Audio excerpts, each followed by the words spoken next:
Income actually होती क्या है, अगर कोई पर्सन, कोई भी व्यक्ति कहीं से भी पैसा कमा रहा है, लीगल पैसा, इलीगल नहीं, कहीं से भी वो पैसा कमाता है, वो उसकी क्या कहलाती है, वो उसकी इनकम कहलाती है। मतलब कि हिंदी में बोलते हैं उसे आय। कहीं से, जैसे मैं कहीं पर जॉब कर रहा हूँ, तो जॉब करके मुझे क्या मिलेगी, सैलरी मिलेगी, मुझे मिलेंगे पैसे, तो वो मेरी क्या हो गई, इनकम। मेरा एक घर है, मैंने वो घर किसी को रेंट पे दे दिया है, तो वो किराया मुझे देंगे, तो मेरे पास जो किराया है वो मेरी क्या हो गई, इनकम। मुझे एक कंपनी में शेयर्स मिले हुए हैं, मैंने किसी कंपनी के शेयर लिए थे, मुझे प्रॉफिट हुआ उस पर, तो मुझे डिविडेंड दिया उन लोगों ने, वो मेरी क्या हो गई, इनकम। मैंने बैंक में 1 लाख रुपए की एफडी करा रखी है 1 साल के लिए 8% से, मतलब कि मुझे 8,000 रुपए ब्याज सालाना मिलेगी। तो ये 8,000 रुपए क्या हो गई, मेरी इनकम हो गई। जो भी चीज हमें मिलती है कि कोई किसी काम के बदले करने में कुछ पैसा हमें मिलता है, वो होता है हमारा इनकम। चलिए बिजनेस में इनकम रिसीव की जर्नल एंट्री कैसे करते हैं मैं आपको समझाता हूँ। सबसे पहले तो नॉमिनल अकाउंट इसमें इंपॉर्टेंट है, वो समझ लेना कि नॉमिनल अकाउंट का रूल क्या था।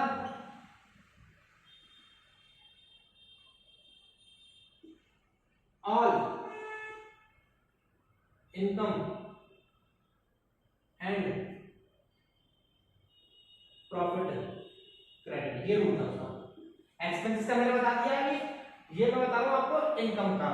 तो देखिए आपको कमीशन मिला है, आपने कमीशन कैसे मिला होगा, आपने मान लो कि ब्रोकर हो, आप घर दिलवा दे किसी को, तो आप खरीदने वाले से भी कमीशन लोगे और बेचने वाले से भी कमीशन लोगे। कमीशन लोगे मतलब उनसे क्या लोगे आप, पैसा। तो कमीशन मिला आपको, मतलब कि पैसा मिला आपको, कैश आया आपके पास, और जो कुछ आता है उसे क्या करते हैं हम, डेबिट। तो कैश आया तो क्या एंट्री करेंगे, कैश अकाउंट डेबिट टू, किसके थ्रू आया पैसा, कमीशन के थ्रू, तो टू कमीशन अकाउंट। और कमीशन क्रेडिट क्यों हुआ, तो देखो रूल के अकॉर्डिंग समझ लो, और इनकम क्रेडिट, तो इसलिए कमीशन हमारी इनकम है, इसलिए हमने कमीशन को क्या कर दिया है, क्रेडिट। जो भी हमारी इनकम होगी उसे क्रेडिट कर देंगे और कैश को डेबिट कर देंगे। नेक्स्ट है रेंट रिसीव। रेंट रिसीव मतलब मेरा घर है, मैंने उसे किराए पे दे रखा है किसी को, तो मुझे उसके बदले में क्या मिलेगा, किराया मिलेगा, मतलब कि मुझे पैसे मिलेंगे। तो मेरे पास आएगा क्या, मेरे पास आएगा कैश, तो कैश अकाउंट डेबिट टू, मेरे पास क्या आया, कैश आया, तो cash account debit to rent account, ये मुझे मिला। इसके साथ हम लगा सकते हैं कमीशन रिसीव भी लगा सकते हैं, रेंट रिसीव भी लगा सकते हैं, क्योंकि ये क्रेडिट हो रही है, क्योंकि हमें ये रिसीव हो रही है। कोई भी इनकम आपको रिसीव हो रही हो, क्या लिखा हो उसके साथ, रिसीव वर्ड लिखा हो, रिसीव लिखा हो, इन सभी में कैश को डेबिट करो, और जो भी कुछ मिलना है आपको, कमीशन मिल रहा है तो टू कमीशन, रेंट मिल रहा है तो टू रेंट, इंटरेस्ट मिल रहा है तो टू इंटरेस्ट, डिविडेंड मिल रहा है तो टू डिविडेंड, सैलरी मिल रही है तो टू सैलरी।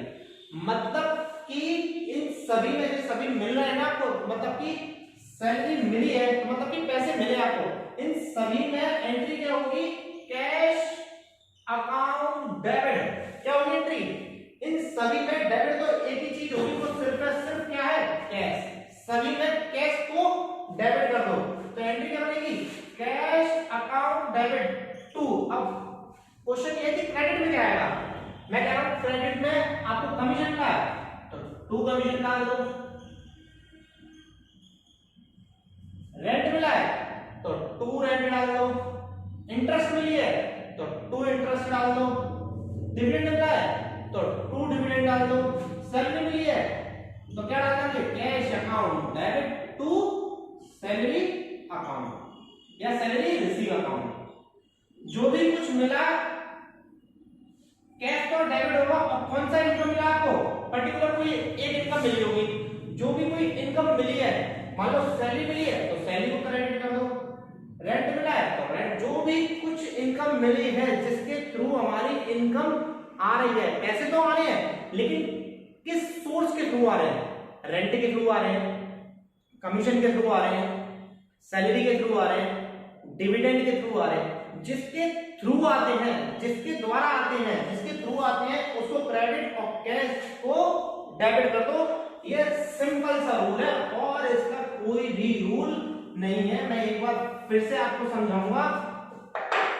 इनकम रिसीव की एंट्री में cash account debit to commission मिला है तो टू कमीशन अकाउंट या कमीशन रिसीव अकाउंट। रेंट मिला है तो cash account debit to rent account. Interest मिली है cash account debit to interest account. Dividend मिला है तो cash account debit to dividend account. मतलब कि जब कभी क्या हो रिसीव बढ़ दिया हो, क्या दिया हो रिसीव बढ़ दिया हो, तो उसमें कैश तो डेबिट होगा और क्रेडिट क्या होगा जिसके थ्रू हमारी इनकम आ रही है।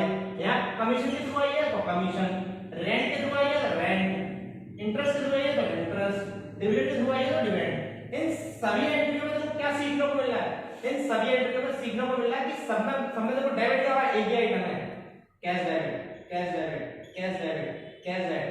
मतलब कि कैश को डेबिट करो और जो भी कोई इनकम आपको रिसीव हो रही है उसे क्रेडिट करो। सिंपल सा रूल है, इससे इजी और कोई मेथड नहीं है इसे समझने के लिए। आई होप कि मेरी ये वीडियो, मेरा जो टॉपिक मैंने आज समझाया है वो आपको समझ आया होगा। तो मैं आपसे यही गुजारिश करूंगा, ये रिक्वेस्ट करूंगा कि प्लीज मेरी वीडियोस को ज्यादा से ज्यादा देखो, ज्यादा से ज्यादा शेयर करो और इन्हें उन स्टूडेंट में जरूर शेयर करना जो कोचिंग्स वगैरह नहीं जा पाते हैं या कहीं पढ़ने नहीं जा पाते हैं फीस की वजह से। मेरी वीडियोस उन लोगों को जरूर शेयर करना और प्लीज मेरी वीडियोस पे लाइक करो, शेयर करो और मेरे चैनल जिसका नाम है गहलोत सर उसको सब्सक्राइब करो और बेल आइकन दबाना न भूलना। Thank you so much.